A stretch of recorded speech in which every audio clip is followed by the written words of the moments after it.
I am Colby Sumner, and this is America, Fog of War. Pride of our nation, this day have set upon a mighty endeavor, a struggle to preserve our republic. Men's souls will be shaken with the violences of... The cost of freedom is always high, but Americans have always paid it. And one path we shall never choose, and that is the path of surrender. I can hear you! I can hear you! The rest of the world hears you! And the people who knock these buildings down will hear all of it. We're told that on his body was found a diary. Under the heading, My Pledge, he had written these words: America must win this war. Therefore, I will work, I will save, I will sacrifice, I will endure.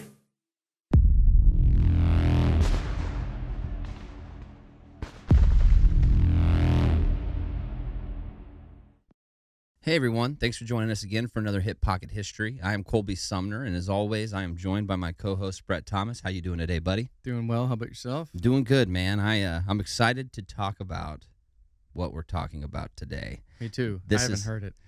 I know. I want to know. This is a new venture for us. It's going to be more like I tell you about a certain historical topic, and you kind of probe and ask questions. But beyond that, that's the subject matter that I'm really excited about, because this is one of those things that, you know, every once in a while I'll find something new out about American, U.S. military history, and it'll fascinate me for months at a time, and it's all I'll read about. It's all I want to watch YouTube videos on. I mean, I go deep. Yeah, I mean, at this When age, it's like, how did I not know about that? Right.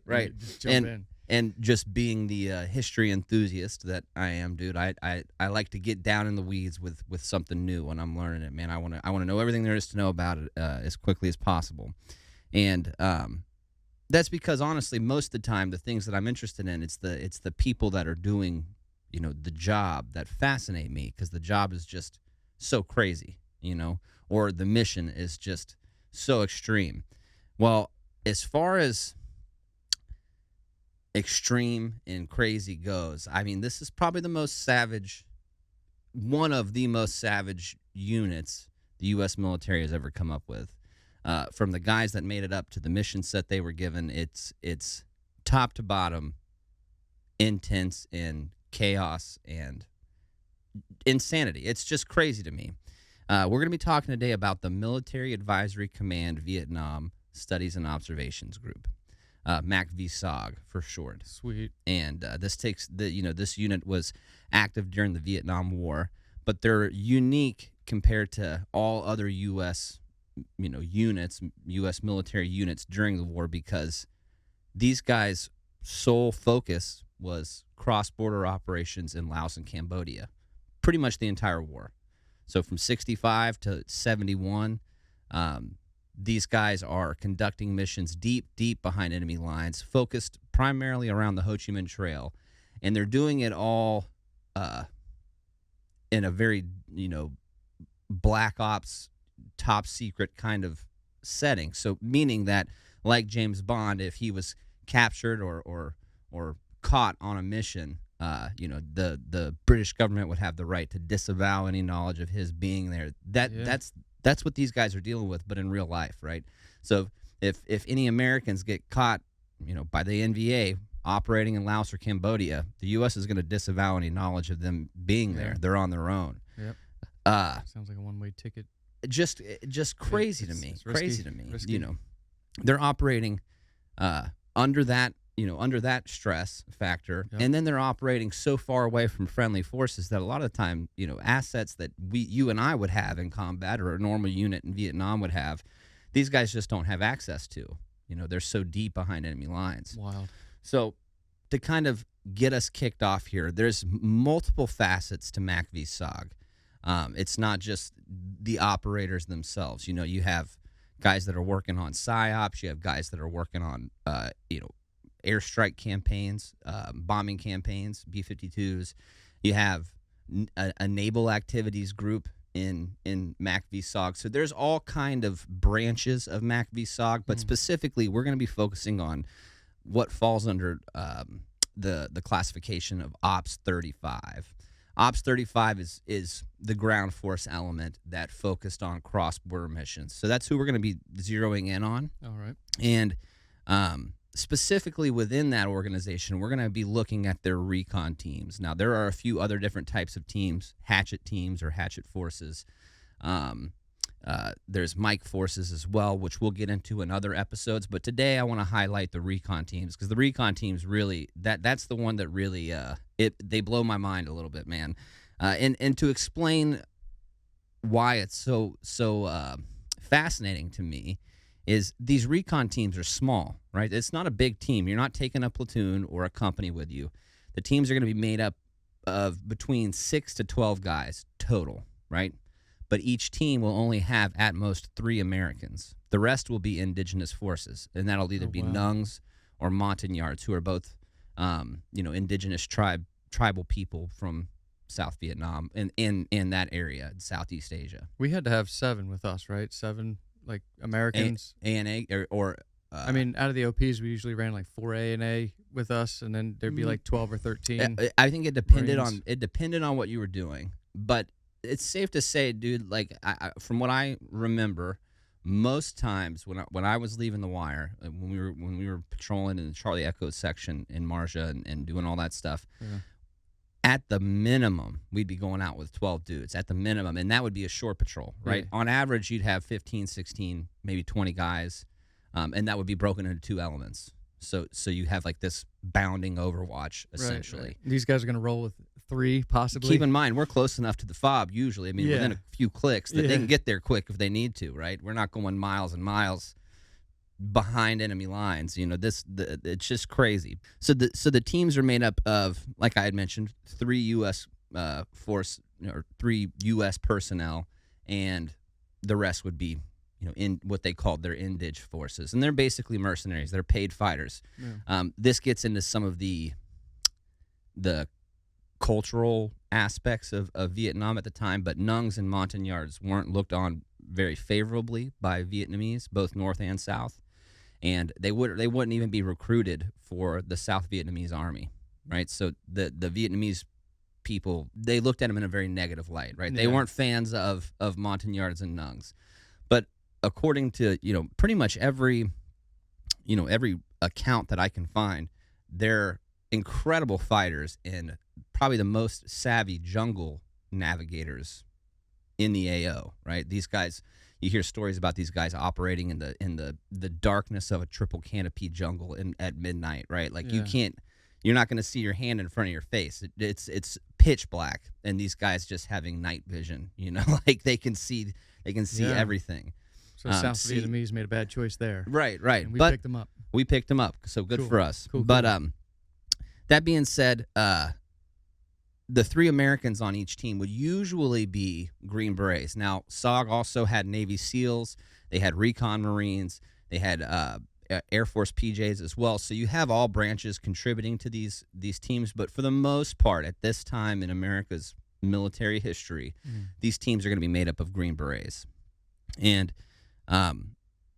they have very specific roles. Each American on the team has a very specific role. So you have what becomes like the code name for these positions. They use a numerical system. So you have the 1-0, which is the team leader, right? He's in charge of the whole op. Yep. You have the 1-1, which is the assistant team leader. He usually picks up Tail End Charlie, right? And he manages one end of the fight, while the team leader manages the other end and the radio and all that good stuff if they get into contact. And then you have your 1-2. He's usually toting the radio, so the RTO, or he could also double as the medic as well. But they all have very specific roles, and it was all built around seniority, right? So it's seniority with experience, not seniority with rank. So you could have a staff sergeant being the 1-0 and a captain be the 1-1 because the captain's brand new to a recon team. Experience matters. It does. Certainly. It does really matter. Now, the really cool thing about these teams, which kind of ties into the subject matter we're covering for this season, is It's the only time since the Civil War that a troop commander has had to recruit, train, and then employ those troops in combat. That's unique. Yeah, right? So you have That's the volunteer units in the Civil War that do that, and then you have these recon teams, these SOG Recon Teams as well. A 1-0 would have to go out to a Montagnard or a Nung village, recruit fighters, recruit his indige fighters, take them back to the base, train them up, get them ready to go, and some serious training too, because they're going to be operating in very, very serious circumstances, which we'll get into here in a second. But get them trained up, and when he thought they were ready to go, he'd get them out on a recon There's patrol. got to be a great level of trust when it comes to finding these people and recruiting Well, them you like also that. have to be, I mean, this ties into the Green Beret aspect, but you have to be a good teacher too, right? I mean, that's one of the core, actually. that's one of the core mission sets of a Green Beret is to train, local foreign fighters or I'm sorry, local national fighters and then employ them in combat. And that's what these guys were doing, man. They would go out, recruit their team, train them up, and then send them out. Now, they do have quite a few different mission sets. Obviously, being a recon team, reconnaissance is one of those missions. And like I had mentioned earlier, this is all centered around the Ho Chi Minh Trail. So a lot of it would be just observing troop movements and figuring out, are they trying to bulk up forces here in this region so they can launch an attack here? Are they trying to move troops further south through Cambodia and then hit like the Mekong Delta? But on top of that, they have many other missions that they get assigned as well. They have search and rescue missions, direct action raids. They get tasked with capturing enemy troops often to gather even more intelligence. They also get tasked with intercepting enemy comms, so they have to wiretap these landlines that run along the Ho Chi Minh Trail. Just crazy stuff, dude. I mean, all kind of stuff. Now, one thing that is kind of cool is a BDA. You and I have done BDAs numerous times, and for us, that means a battle damage assessment. Yep. So when you're in country and you get into a TIC, troops in contact, you get engaged with the enemy. Higher ups are going to want you to go figure out what it is that you just put down, right? They want to know what destruction you just caused and how many enemy you took out and push through it and all that stuff. So eventually, you have to maneuver up to where the enemy position was and look at everything, right? And bring back a report on it, especially if there's any kind of ordnance dropped, right? If you have close air support or artillery, you definitely doing a BDA. Well, the first time a BDA is ever used by the U.S. military is in Vietnam, and it's a task assigned to recon teams inside of SOG. Very cool. For them, it's a bomb damage assessment, though. So again, this all ties back into the Ho Chi Minh Trail, but there's these huge bombing campaigns, B-52 bombing campaigns that are being conducted in Laos and Cambodia, targeting the Ho Chi Minh Trail.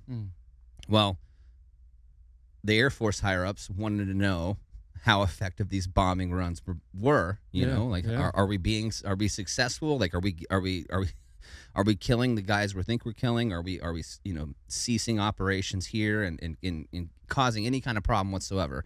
So that's another mission these guys would have to do too. The first BDAs ever in U.S. military history were conducted by SOG guys. So yeah, it's pretty cool. Now, getting into an actual op, once a 1-0 has his team trained up, ready to go, and they get given an op, what is that like? I'm going to take you through a few of these missions, the ones I just went over with you, reconnaissance and search and rescue and all that stuff. And I'm going to tell you some individual stories that I've picked up kind of just from a little bit of research that I've done. And hopefully it'll give you an idea of what operating on a recon team, in Vietnam, well, in the Vietnam War, but in Laos and Cambodia would have been like, right? Yep.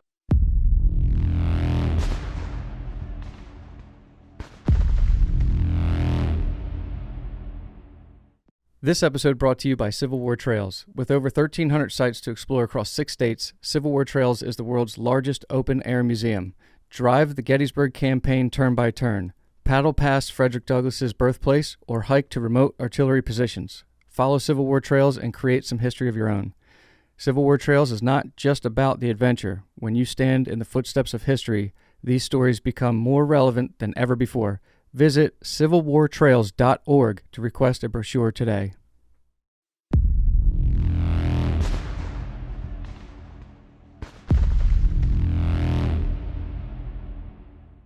So the first thing we're going to talk about is straight up reconnaissance patrol, and this one's pretty cool because early in the war, so in 65 and 66, the North Vietnamese Prime Minister is claiming that there are no North Vietnamese troops in South Vietnam or making their way to South Vietnam. Right? Of course not. They're all north of DMZ doing their thing, and obviously that wasn't the case. So higher command, U.S. higher command, they want to find out what's going on. So they tap this guy. His name is Dick Meadows. They give him the tap on the shoulder. They're like, hey, we want you to take your Recon Team Iowa, all right, out to the Ho Chi Minh Trail and observe it. See if you can get some pictures or some video footage of NVA soldiers using it, so we can build kind of plans around that and how we want to stop these troop movements to deep South Vietnam. And they chose the right guy, Dick Meadows. Just to give you kind of a rundown of Dick Meadows, first and foremost, this should tell you everything you need to know about Dick Meadows. Dick Meadows is the only Green Beret in the history of all Green Berets to include Francis Marion, the Swamp Fox, right? So all of them. He's the only one that has a statue on Fort Bragg. No kidding. The only one. How epic is that? I mean, there's some epic Green Berets, but yeah, that's epic, yeah. right? Dick Meadows is in a class by himself. And just to give you a rundown of this guy, in 1947, he lied about his age so he could join the Army. He was 15 when he joined. Wow. He becomes a 15-year-old paratrooper back when paratroopers were still kind of special forces. You know, this is Korea time frame, just after World War II. So, Yep. you know, you got to think Band of Brothers, essentially, right? They were like that's a special that close to that era. group, yeah. He fights so bravely and it conducts himself at such a level in the Korean War that he becomes the youngest master sergeant in the war, and he will be a master sergeant at age 20. 20? Master sergeant, dude.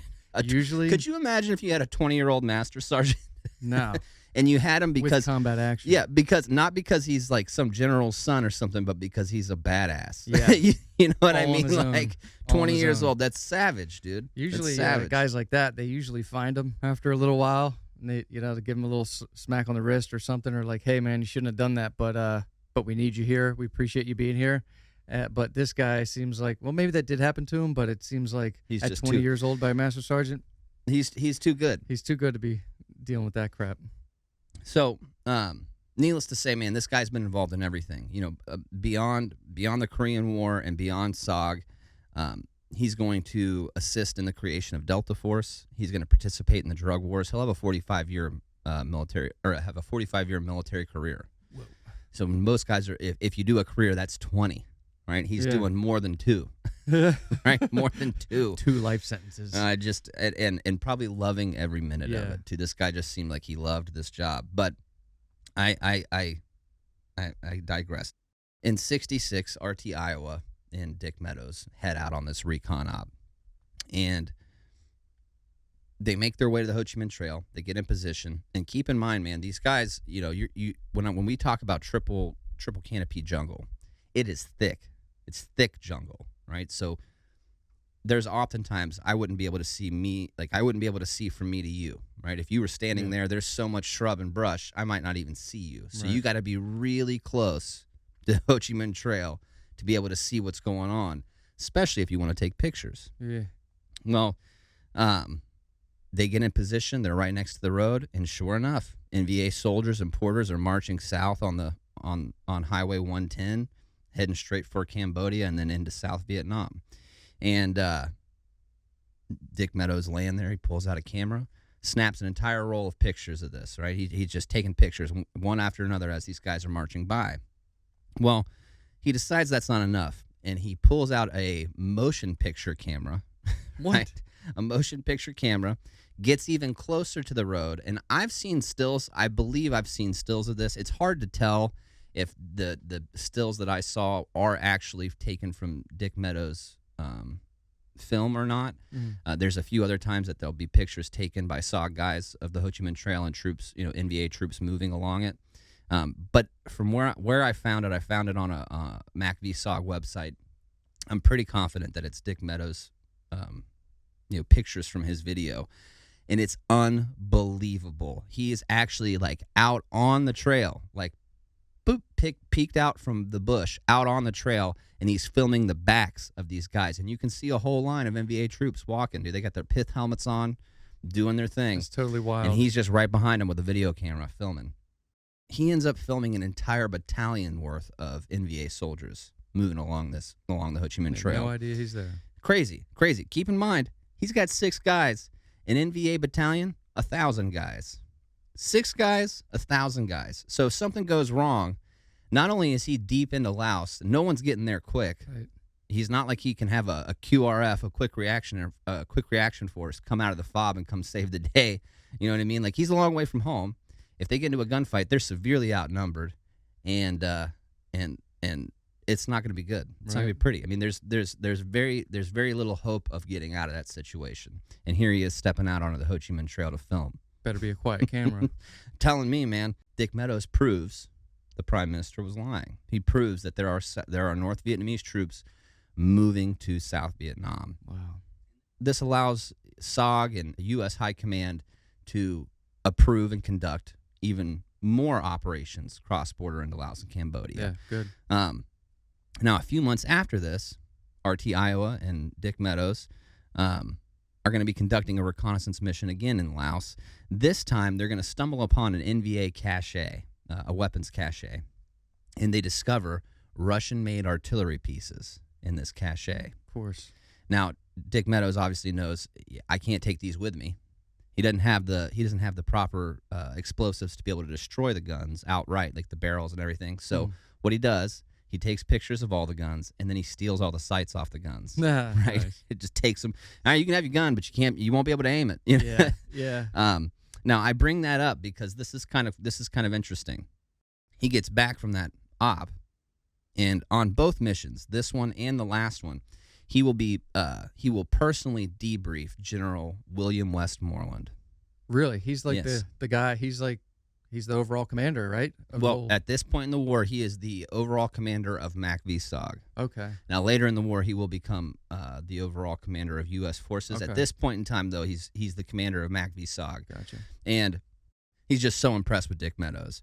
And on this specific occasion, because now this is twice this dude has done just the unbelievable for him, right? And Yeah. Meadows has come back with just awesome intel both times. So Dick Meadows decides, all right, well, I'm going to give you a souvenir, sir. And he gives him one of those Russian sights, one of those Russian artillery sights kidding. that he had taken from the guns. You can't get And- this anywhere else in the world. No, this is legit. This but is from me. This is from the NVA cache. This one and only right here for you. And Very cool. and Westmoreland is so like giddy and excited about all this, and like it's like he's got his favorite operator. Like, you just my man. You know what I mean? He gives Dick Meadows a battlefield commission on the spot. Not only does he give him a battlefield commission, but he gives him a commission straight to captain. So he skips second and first lieutenant. What? Straight to captain. I've never heard of anything like that in Yeah. my life.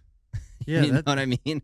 Like, it's a lot of you Wow. get a battlefield commission. That's awesome. Yeah. You know, they don't give those out, especially by this point. They're not giving those out that often. Right. But to get one directly to captain, you know you're hard. You know you're hard. Yeah. I'd say. Now, that's a very brief description of a recon mission, and 2 missions that went well. Right, he didn't get any contact with enemy fighters. Yeah. You know, nothing went wrong. Everything was good. That's not always the case with these missions. Yeah, A it kind lot of makes it sound easy. yeah. You know, a lot of the times, if they would get compromised because, you know, they might bump into an NVA patrol. There's also trackers, right? NVA trackers. They call them hunter-killer teams. These counter recon teams that were designed to find these guys as soon as they inserted and then follow their trail. And they would never stop hunting. I mean, they would just continue hunting and hunting and hunting. So, although these were successful, just keep in mind, moving forward, that's not always the case, right? So you have a lot of guys that they get out there, and within a few minutes of being on the ground, they're in a terrible engagement with the enemy, and they're heavily outnumbered, and they have to fight for hours until they can manage to get extracted, if at all, you know, if they're able to at all. Yeah, there's a counter for every punch, man. Yeah. So reconnaissance is not the only mission set that these guys are given. We had mentioned, I'd mentioned earlier that among the other numerous mission sets they have, they've also been given the task of capturing enemy soldiers for intelligence gathering purposes. And just to stress a few things, because I think it's hard to understand how difficult something like that really is unless you've been in a gunfight. You're not controlling anything after that bullet leaves the end of your barrel. Like, yeah, I mean, I could be an accurate shot. I know I can hit you, but what if it goes through you and hits somebody else? Or I can shoot you in the leg. What if I hit your femoral artery? Or what if I hit one of the arteries in your arms? You know, like there's so many little things, pinpoint accuracies that you just are outside of your control. So to think, oh, well, we'll just pop this guy in the leg, grab him and go. It doesn't work like that. You know, it doesn't work like that. And to be able to control an ambush to the point to where you can kill everybody else there, but save one guy, keep him alive, and then take him alive, and then extract him all the way back out of Laos to South Vietnam so he can be interrogated by, you know, the intelligence section of Macvsog. That is an incredibly difficult mission. Yeah, I don't think he's going to walk nicely He's not with going to you. be. He's not going to be happy about it. No. You know, he's not going to want to go willingly Or quietly. and Sounds nuts. and getting him alone. I mean, you think about you and I. There was no way I was going to be captured. Not happening, right? And I don't think that opinion is unique to just our era. Right. You know, Nobody wants that. I'm sure that there's different motivations for us than those guys, but you know, they don't want to be captured either. You know, I'm gonna take us along a journey with a guy named John Plaster. Now, John Plaster, All right. he spent 3 years total with SOG, and he's written numerous books since his career ended. The guy is amazing. His books are amazing. He actually, my favorite book on this subject is one that he wrote, and I highly recommend it. It's SOG. I'm not going to think of the name of the book now, but we will put it in the description. I want to say SOG, America's Secret Commandos during the Vietnam War, something like that. It's a phenomenal book. I've listened to it. I have the actual book and the audio book. I've probably listened to it 3 times now. I mean, it's mind blowing. Nice. And anyways, needless to say, he completed 22 recon missions in his time with SOG, and one of those missions is actually one of the most successful SOG missions on record, and it's the capture of an enemy soldier. Higher command from Macvsog at this time, they, like I mentioned before, the B-52 bombing runs. One campaign had just ended, and now they needed targets for the next bombing campaign they wanted to run.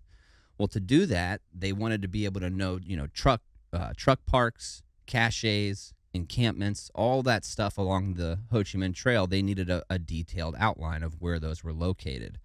Yeah. Well, the head shed of Macvsog determined that the best way to get that information is capturing the lead driver of an NVA convoy, right? The lead driver, is one of the 2 easiest guys to capture in that convoy, either the lead driver or the rear driver, because you definitely don't want to try to capture someone out of the middle of a convoy. Yeah. He's also going to know the route. He's going to know all the stops. A thing that was unique about the NVA at this time, even their bicycle porters, they would be assigned a stretch of the Ho Chi Minh Trail. So it's not like they would be given a packet or supplies and be told, all right, take this all the way to South Vietnam. Oh, they would like a relay runner almost. Like a relay runner, yeah. Like okay. They would have their section of the Ho Chi Minh Trail that they were responsible for. They would collect a package, someone that brought it down, or supplies from someone that brought it further down, hand it off to them. They'd turn around, they'd ride their route, hand it off to the next guy, and then turn around and go back. So they knew their section of Ho Chi Minh Trail like the back of their hand. Well, all that taken into account, SOG realizes, hey, we need one of those. We need one of those. We need one of those lead truck drivers. So they turn to John Plaster for this. It's not an easy mission, right? You got to think the Ho Chi Minh Trail is heavily patrolled by the NVA. Heavily patrolled. Not to mention, you got the troop movements going on the road, but the security around the Ho Chi Minh Trail is there's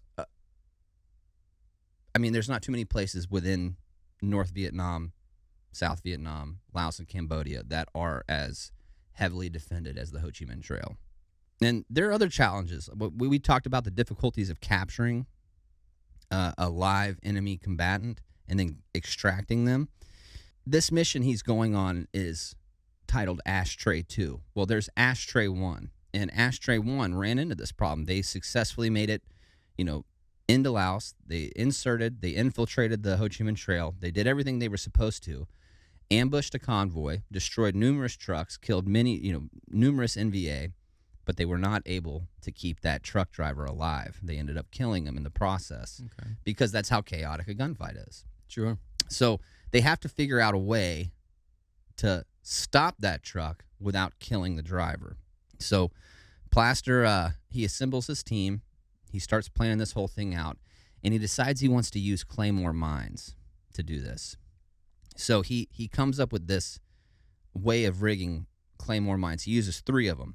Okay. He's got one pointed straight at. So let's say you were the truck, the front tire of this truck. Okay. He's got one pointed directly at you right here, and then off to each flank he's got a Claymore mine canted in towards it as well. Right, so it almost like an open C, and that's what he would use to blow that front tire out of commission. Right, hopefully not kill the driver. And he and his recon team will practice this. They'll spend 3 weeks nonstop prepping for this mission. Right. They'll practice for every direction that the truck could possibly come from. Dry runs. Different times of day. They'll practice it at daytime, nighttime, dusk, dawn. They experiment with all different kind of demolition charges before they settle on the Claymore mine setup. But they'll even do a 2-day reconnaissance of their egress route just to make sure that when they're extracting, they're not going to run into any hidden NVA camps. Some NVA unit had just come back across the border and has taken a little R&R after some fighting in South Vietnam, and then stumble upon them when they're trying to get out of there in a hurry. They do all of this. They really, I mean, the preparation, it's, you and I know the kind of preparation that goes into a big mission. Yes. But to think about these guys in this era with the tools and everything they had at their disposal, how much planning they're putting into this is truly unbelievable. Like doing your homework times a million. Right. So, needless to say, they get ready, they do their recon, and then they go. He and his 12-man team are going to be inserted on March 27th, 1970, and they'll be about 3 clicks from the Ho Chi Minh Trail, from their objective. And it will take them 3 days to move that 3 kilometers. Wow. So I was watching a interview with John Plaster, and he said there'd be entire days where you might only move 500 meters in the entire day. Can't be seen or move heard that or slow. anything. Yeah. Well, again, you have the counter recon teams that are out there, like the hunter killer teams that are searching these guys out. You have all the NVA patrols. You have the troops moving up and down the Ho Chi Minh Trail. The NVA troop strength in this area is absurd. I don't know if I can stress that enough. Right. But needless to say, 3 days, they make it there. And so just like you and I have 5s and 25s, and will you explain to the viewers what 5s and 25s are? Yeah, so 5s and 25s, when you're mounted in trucks, it's going to be the guy in back or gib is going to jump out. Truck stops, convoy stops, whatever the case it is. You get out and you check your immediate surroundings, your 5-meter surroundings. You look down at the ground where you're about to step, and you look around the truck 5 meters, and then once you realize that's clear, there's no threat, there's no IEDs, there's no bombs, there's nothing that's going to kill you or your team, then you branch out to 25 meters. So 5s and 25s. So you're doing the search that way. You're doing the search that way. They're doing the search on the other side, 5 meters and 25 meters around. So then you realize what around you should be secure enough that you wouldn't miss anything. So that's what the 5s and 25s are for. Right. So, well, like we had 5s and 25s, they had their 10 and 10s. So they'd walk 10 steps, wait 10 minutes. That's why it's taken them so long to get there. And they're also sterilizing their back trail.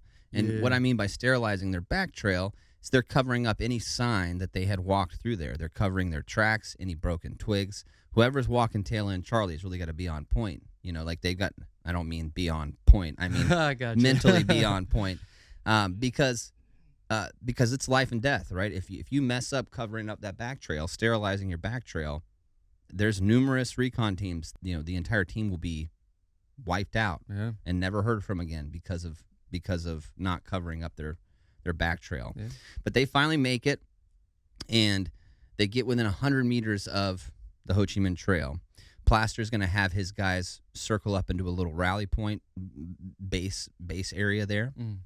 They'll drop their packs there.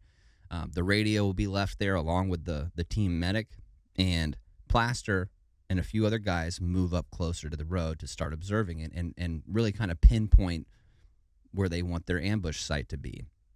Well, around 7 p.m., they're on the road. They're watching. They think they have their ambush site selected. Still light outside, and Plaster watches an NVA truck drive past him, and he knows, all right, we're getting close. We better start getting ready for this thing. If there's one, there's two. Yep. He lets this convoy pass him by, but he knows now they're going to start having traffic flow through here. I guess at the time, the NVA were very strategic about when they would start moving convoys because of the B-52 bombing campaigns. So a lot of the time it would be done at night or when air crews were changing over or dinner time or something like that. They were very strategic about that. But Plaster knows we got to start setting this thing up. So once this convoy passes him, Plaster crawls out into the road, out actually onto the Ho Chi Minh Trail. So there is one big rule that I have gathered from listening to all these guys. It's a rule that you and I have been taught too, and we weren't even on a recon team. But it's stay off of the road, right? If you're patrolling, you're doing anything like that, don't use the roads. You take the harder route to walk. It'll save your life. Yep. And that's no different for them either, right? Like that's their first rule. You don't use trails. You don't use roads. Well, John Plaster, he has to get out on the road because if he does it from the bush, like if he doesn't get it all the way on the road, that Claymore is not going to be strong enough to take out that front wheel. Right. So he has to get it out on the road a little bit and then camouflage it as best he can. He does that. He gets out there, puts the 3 Claymores in, and then starts positioning his men. So it'll be him and 3 other guys that'll be in the actual ambush party, right? Okay. The rest of the 12-man team will be split up into 2 elements. One element will be pushed about 100 meters down to Plaster's right from the ambush site. The other team will be about 100 meters down to the left from Plaster's ambush site. And their goal is to keep any reinforcements or reactionary force from approaching the sound of this ambush, right? If they're hitting the first truck, they don't know which way it might come from. So he has them out there on both sides. But they hit this first truck, everybody else in the convoy is going to have to stop. They're going to hear what's going on. They're going to get out and come up to try to help. Yeah. Those teams are put in place to make sure you can delay them a little bit to give that ambush team enough time to get that driver out of the truck.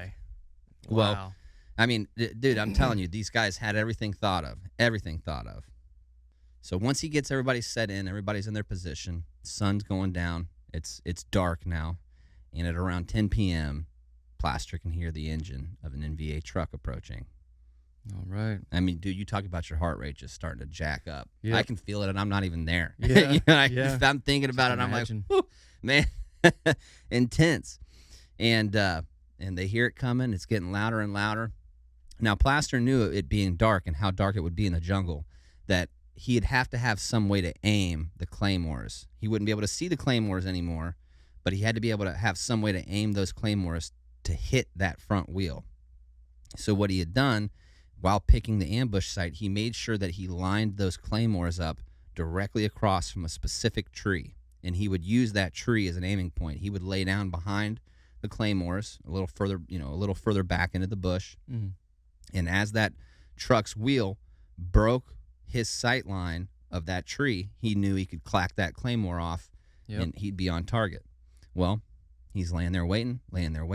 Here comes the truck, and it breaks his sight line for that tree, clacks it off, boom, and it stops the truck. Nice. The ambush team hops out and immediately gets to work. 2 guys go directly for the driver. They extract him, get him in flexi cuffs or something like flexi cuffs. One guy goes to the passenger side to handle any front cab passengers. in case there's any kind of resistance or somebody else in the truck, which there wasn't. And then Plaster checks the back of the truck, right? Okay. He moves to the end of the back end of the truck to make sure there's no troops back there. They get this guy wrapped up. Plaster throws a satchel charge into the truck and then a thermite grenade on the hood of the truck and signals the egress, signals to withdraw. And this is where things start getting crazy for them. So up until this point, they've been in control of everything. They've had no hiccups from the enemy, but Plaster yells out twice as loud as he can, withdraw, withdraw, to follow that up and to make sure everybody could hear his order to withdraw. Because remember, he's got guys 100 yards or 100 meters to his right, 100 meters to his left as well. In the jungle, things don't travel that well. A lot of sound gets killed in the jungle because it's thick, you know? Especially if there's any contact too. Right. So one of Plaster's fellow Americans on the team starts knows to blow a whistle to echo that command, right? 2 blows on a whistle. Man. That's the signal to withdraw for people that couldn't hear the verbal command. This guy's got everything planned out. Everything. Double, triple redundancy. It gets more. It gets more than that. We're going to get into it, but they do. They have it all planned out. Well, that guy blows twice on the whistle. Somewhere very close in the woods was an NVA soldier that no one saw, no one could account for. What the heck? And the guy popped off two AK rounds and ended up shooting the American that blew the whistle through both forearms. What? Both. Boom, boom. So now they got a wounded American. They've got their prisoner that they've just extracted, and the NVA know they're there. Well, now that the withdrawal's been signaled, the 2 security elements have a specific role they play as well. In each one of those security elements, they have a M79 thumper, a grenade launcher. If you guys have seen them, they're the breech loading grenade launchers. Super cool looking. Well, they had been given very strict orders that when they heard the whistle blow, they would fire 3 rounds immediately with that M79. And the goal is to shoot it as far as they can down their side of the Ho Chi Minh Trail, right? The first one would be an HE round, followed by 2 CS gas rounds. And that's to delay any kind of reactionary force coming up, and then they would start moving back. Throughout this time as well, they have also put in numerous time-delayed grenades, claymores, different mines, all over the place. These two security elements have this whole time they've been emplacing them. They start setting the fuses on these things so that as they get back to the rally point and then start to egress to their extraction point, those things will go off for about 45 minutes randomly, confusing the NVA, killing a lot of the NVA. They have all this planned out to a T. But Plaster's got a problem because he's counting on speed at this point. Up to this point, before he had a wounded American, he could rely on the fact that the slowest thing they would have to deal with is their prisoner, right? Well, now he's got a very badly wounded soldier and the prisoner. So Plaster ends up staying with the vehicles to hold off any kind of NVA pursuit by himself. Once the guy escorting the enemy prisoner of war and the wounded American get back to the rally point, the doc there tries to treat the American as best he can. Somehow he ends up slinging his arms into his shirt somehow to keep him upright. Yeah. But the guy that's wounded, now this is savage, dude. He denies morphine. He's worried that it'll make him too slow and get the team killed. Wow. He's just going to put up with the pain until you get out of there. Man. Yeah, dude. I mean, savage. That would freaking hurt. If anybody is not aware what an AK-47 round does to bone, it destroys it. I mean, we have a buddy. We have a mutual friend from the sniper platoon. We were there for a few weeks. He got shot in the wrist. He was having surgery on that wrist for years after the fact. He still can't use some of his fingers. Told me it hurts so bad. Yeah, man. It's just terrible. And this guy's got both forearms are like that. And he's like, nah, don't give me the morphine. I'll be too slow. Just savage. Just hammer it out till you get to the end. Well, eventually Plaster extracts back to the rally point and links up with his team. Now they got to get to their extraction point, right? They're not going to bed down there for the night. The NVA are looking for them. They got to get out of there. They got to beat feet. But it's pitch black dark. You got a severely wounded guy, and they got a prisoner that's probably not cooperating that much, Knock him out. but somehow running throughout the entire night without stopping, they are able to evade the NVA. They get back to their extraction point and they're safely extracted. And Nice. and mission success. Success, dude. Yeah. I mean, it's like it just seems to me like as much planning that goes into that too. It seems like they're just flying by the seat of their pants, and like they're like it's prior planning and experience that really saves the day. But it does seem like there's so much luck involved with it too, man. Yeah. You know, because so many things could have gone wrong. But John Plaster, guy's a legend, man. I highly recommend everybody looking into that. That's incredible. Yeah. Wow. One thing I do want to talk about, cover while we're talking about John Plaster. I said he'd spent 3 years with SOG. 2 of those years were on Recon Team. That's when he did his 22 Recon missions. His last year, he got injured shortly after this and wasn't able to do Recon missions anymore. So his last year with SOG, he was actually what they call a covey rider. Covey? Covey, C-O-V-E-Y. Okay. And what a covey rider is flying in something that resembles like a Cessna almost, a single prop plane that can fly at a high altitude. Yeah. You would have Air Force FACs, forward air controllers. And a covey rider was always an experienced recon guy that would ride in the plane with the FAC, and he would manage the radios. So he would manage the infill and extract for the teams. He would organize and employ close air support, artillery support, CASEVACs.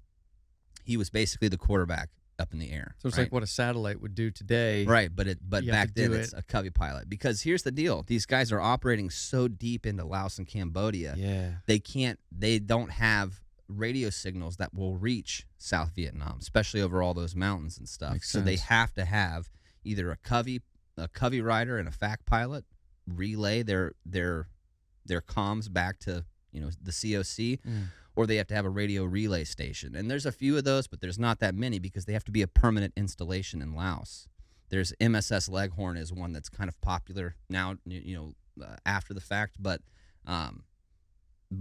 again, you have to be in a very specific area to reach those, and there's not that many of them. So covey riders were the ones, right? I like how they they were do the it. ones that were awesome.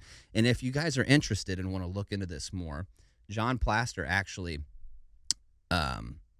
while he was a covey rider, had 2 what they call prairie fire situations happen. A prairie fire situation is like Alamo, like this is it. This is a broken arrow situation, right? This Okay. is as bad as it gets. Yeah. We're surrounded. We're almost overrun. We need everything. Well, he had 2 of those happen simultaneously while he was a covey rider, and someone back in the COC recorded it. There's an audio recording, so you can hear the guys on the ground. You can hear the helo pilots. You can No hear the kidding. gun, like everything, and then you can hear Plaster or like directing Just doing his everybody. thing. And it's Being awesome. it's nuts, man. It's nuts. So if you're interested, look up John Plaster, his recording as a covey rider. It's I'm gonna phenomenal. listen to that too. Now, last thing on him, before he would leave SOG, Plaster would complete more than 350 aerial combat missions as a covey rider within a year. That's like being in the air for a whole year, Yeah, almost every day. almost every day, just being in the air. Guy's Wow. a savage. That is a lot of airtime.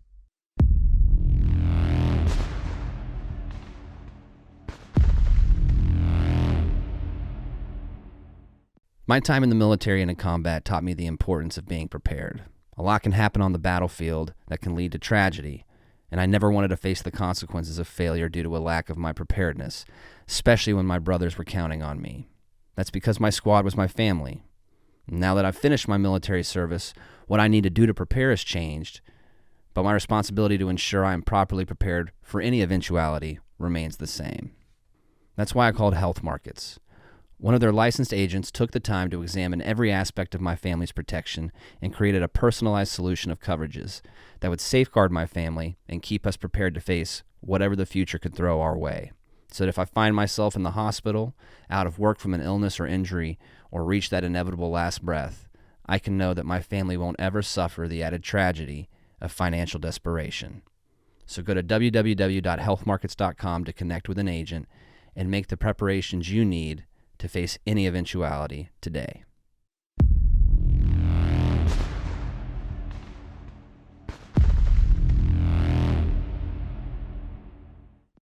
So as crazy as a prisoner snatch mission is, and as hard as that is, the one mission set that literally every single one of these recon guys, when I watch interviews with them and or read their books, they all say the same thing. The hardest and most dangerous missions were their search and rescue missions. They called them bright light missions. And essentially they're for the search and rescue of downed pilots, recon teams that have been surrounded and cut off or at risk of being overran by NVA soldiers, or to extract wounded or dead, SOG team members, if that was the case. So just like you and I would have on our rotations on deployment, we would have, especially in Iraq's probably the easiest one to do this with because it was very concrete, our schedule was, but we'd have a week of patrols where you'd go out and do patrol ops. You'd have a week where you stood post, and then you'd have a week where you stand QRF, and QRF is quick reaction force. So if something happens to the unit that's out on patrol, the unit that's, the platoon that's on QRF back at the FOB hops in their Humvees, their MRAPs, and goes out to help them, right? They're the quick reaction force. Well, that's how bright light missions worked. Recon teams would conduct, patrols, recon patrols, or whatever the case was for a certain amount of time. And then when they were on stand down, they would be a bright light team, right? They would be very cool, kind of in reserve, ready to go if something happened, in Laos or Cambodia. Well, for today, I there's just no way I couldn't talk about this guy. And some of you listeners and viewers might know this guy already, and his story just has to be told. He's an actual Rambo, like real life Rambo. But the guy's name is Roy Benavidez, and this just shows you how crazy a bright light mission really could be. On May 2nd of 1962, there's a 12-man recon team that had been engaged by NVA forces and then surrounded, and it's the NVA force that they're engaged with is a battalion strength. So you're talking 1,000 guys. Okay. 12 guys versus 1,000 guys, dude. I can't even fathom that. That's right. The numbers are just so lopsided. I think about I've been in a gunfight with 30 guys, 40 guys, and had a smaller number than them, and rounds just seem to come from everywhere. Yeah, you know what I mean. Like it's hard to even be able to look up and engage targets because there's rounds just coming from everywhere. There's so many guys. To have 1,000 guys surround you and your team, and then all of them shoot in your direction, I can't imagine what kind of lead was flying through the air. Just insanity. All of it, man. It's well, nuts. Needless to say, these guys need a bright light team. Well, back on the FOB, there really isn't a bright light team on standby. There's something had happened, whether there was another problem going on. I don't really know the details about that. I just know there's not a bright light team on standby. So Roy Benavidez volunteers and jumps on the helo. He says, "I'll be a one-man bright light." No way. Yeah, just said that. One-man bright light. This is only the beginning. Is only the beginning. He gets on the helo, and he does so quickly that the only thing he actually grabs is his knife and a med bag. He doesn't even take an M16 or an M4. So he's got no firearm, right? And he's going into a fight against 1,000 NVA. The Huey inserts him onto the LZ, and he, armed with just that knife, he picks up the med bag and starts a 75-yard run through hellacious enemy fire to get to this recon team. Before he reaches the team, he's struck in the right leg by an AK-47 round. And he tells himself, I've seen him talk about this, he tells himself, I was just snagged by a thorn. That's all it was. I was just snagged by a thorn. Right? Yeah, everybody knows that feeling when you're walking through and it snags your jeans. Savage, dude. No big deal. Just snagged by a thorn. No big deal. Yeah. He gets to the recon team and starts looking around. They've got a ton of wounded guys. They're running out of ammo. Yeah. So he starts administering medical attention to these wounded guys, and then he starts collecting ammunition from all the dead NVA soldiers that are around them, and starts distributing this to the surviving recon team members, right? Here's some more ammo. Here's some more ammo.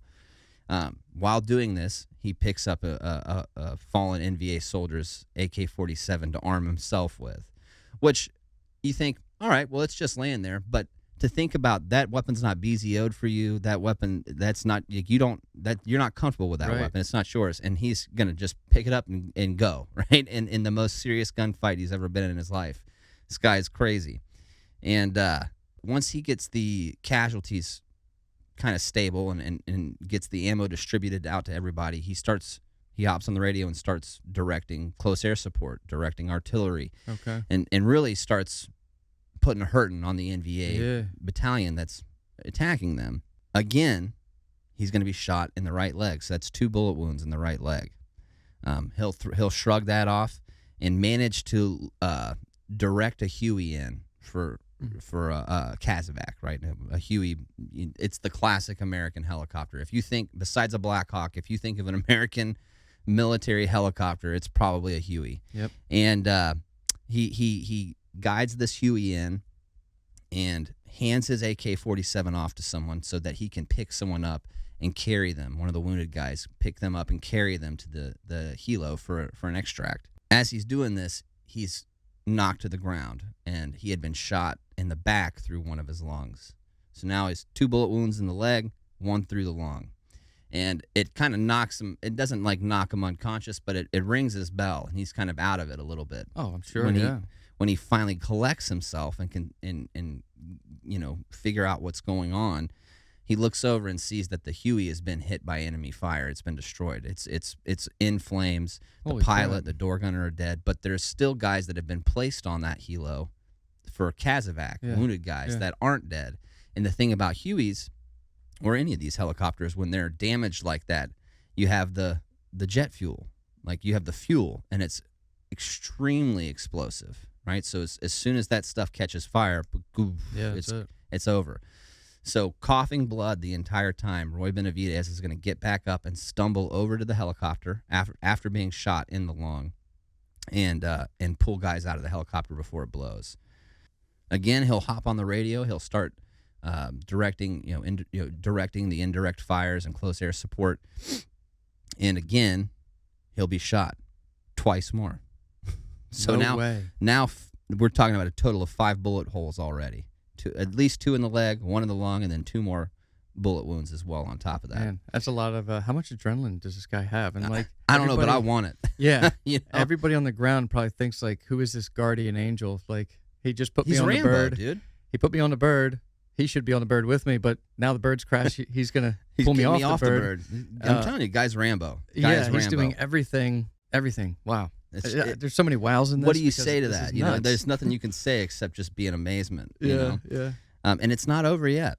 So after being shot 2 more times, he manages to talk in another Huey, right? And this is the final attempt. If they can't get these guys extracted with this Huey, they're going to have to wait overnight because the helos, the planes, even the Covey pilot is running out of fuel. Yeah. Which if they have to wait overnight, they're done for. Yeah. So this helo comes in. Benavidez gets back to work. He picks up another wounded guy, throws him over his shoulder, and begins toting him to the helo so that they can both be extracted. As he's moving to the helicopter, a downed NVA soldier he passes ends up popping up after he passes him and clubs him in the head with the AK-47, and it knocks him down to his knees. When it knocks him down to his knees, the NVA butt strokes him in the face with the AK-47, then rears back to stab him with his bayonet. Okay. And when he does that, he stabs him through I think it's his left forearm, right? Benavidez pulls out his own knife, and stabs the NVA soldier so hard that he can't get the knife out. He has to leave it in him. This dude is a machine. Just savage, dude. Leaves that NVA there dying with the knife still in him, picks up the wounded guy he was carrying before and carries him to the helo, loads him in. After he loads him in, he sees 2 more of NVA assaulting the helicopter, scoops up an AK-47 off the ground, turns, and kills both of them. Holy crap. Right? I mean, this dude is just crazy. It's mind-blowing to me. Seeing this crap, like, imagine being that pilot. No, I couldn't imagine being anybody there. Right. I couldn't imagine it. Now, after this, Benavidez has numerous wounds and he a massive loss of blood. So I think he's starting to succumb to that. Well, other guys manage to grab him, get him on the helo, and they extract. In the 6 hours, it's only been 6 hours. In this 6-hour fight that Benavidez has been engaged in with the NVA, he is responsible for saving the lives of at least 8 guys, but he also has 37 separate wounds from bullets, shrapnel, and knives or bayonets. 37. Holy crap. 37 wounds. Everybody thinks he's dead. Everybody thinks he's so dead, they already have him in a body bag.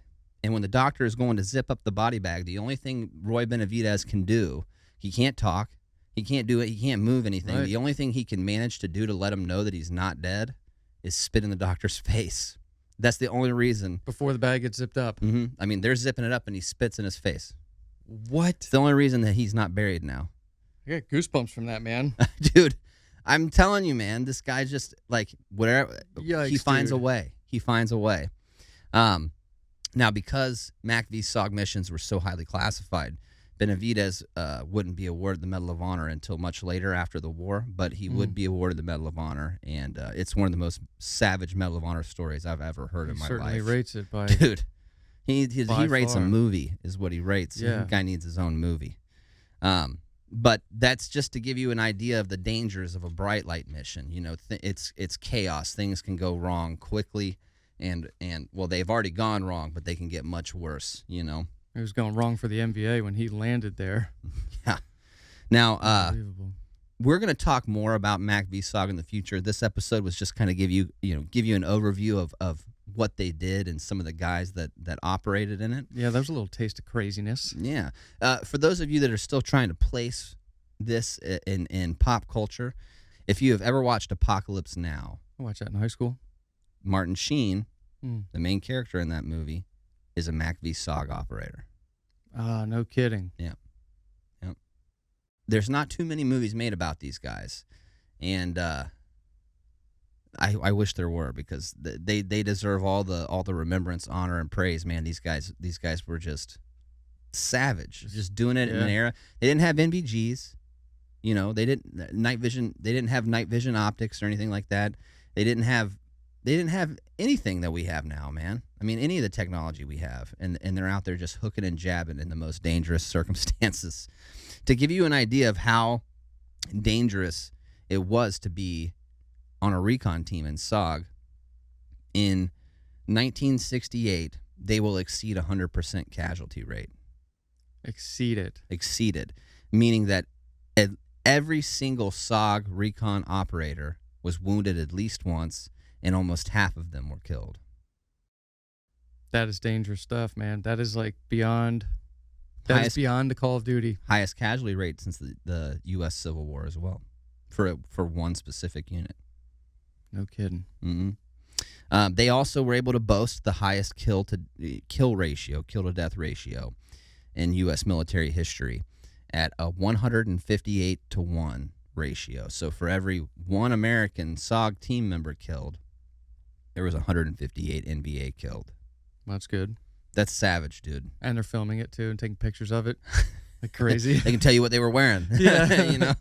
Jeez, There man. are still to this day 12 entire recon teams that are unaccounted for. They were lost in Laos and Cambodia and never seen again. There are, I hope they find them. you know, I mean, there's been efforts to do that, but at this point we're getting so far removed from the war. Yeah. You know, what the likelihood it's, I mean, how do you do that, you know? There's still 58 SOG Green Berets that are unaccounted for, that went missing, you know, in one way, shape, or form, from a Macvsog recon mission. That's tough, man. So, needless to say, these guys are definitely, prime-time American warriors, people that deserve to be, their history deserves to be remembered. Absolutely. You can learn great lessons from reading about the people that made up Macvsog's recon teams, and to try to live up to the standards those guys set will only make you a better person, without a doubt. Yeah, they certainly raised the bar by far. Man. So We'll be back again with some more Macvsog stuff, but for this time, that's it. That's what we got. That was a cool story, man. Thanks for telling me that. I enjoyed it. I like that. Well, we'll see you guys next time, and as always, stay frosty.